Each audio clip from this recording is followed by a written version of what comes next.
Jom, jom. Assalamualaikum cikgu-cikgu. Cikgu buat apa ni? Macam tengah sibuk je. Waalaikumsalam.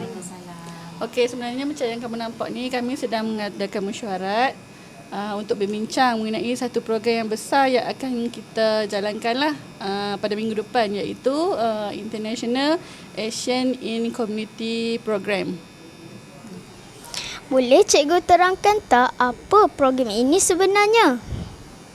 Okey, program ni merupakan satu program komuniti yang berasaskan kepada kebudayaan, sosial dan juga lebih kurang macam pertukaran budaya sebab ianya melibatkan 3 buah negara, Malaysia, Indonesia dan juga Thailand.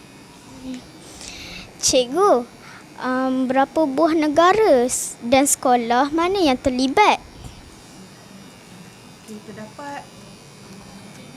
Terdapat 3 buah negara iaitu Indonesia, Thailand dan Malaysia. Di Indonesia ni kita melibatkan 6 buah sekolah. Kemudian Thailand sebuah sekolah iaitu Sangkom Islamic School, dan di Malaysia ada 8 buah sekolah. Antaranya ialah SK Pulau Chapa. Ini dijalankan. Okey, program ni akan berlangsung pada 8 hingga 9 Mei, iaitu minggu hadapan. Okey, program ni akan berlangsung di EDC Hotel Situ. Ada aktiviti apa je? Okey, sebenarnya ada beberapa program yang kita akan jalankan. Menarik-menariklah program dia. Okey, salah satunya macam traditional games, okey, di mana kita akan memperkenalkan old school games yang ada di Malaysia ni kepada negara-negara luar. Okey, kemudian kita ada juga sesi art and crafts. Kita nak memperkenalkan batik Malaysia, dan seterusnya kita ada aktiviti cultural performance di mana semua sekolah yang terlibat akan buat persembahan kebudayaan pada hari terakhir kita punya program nanti.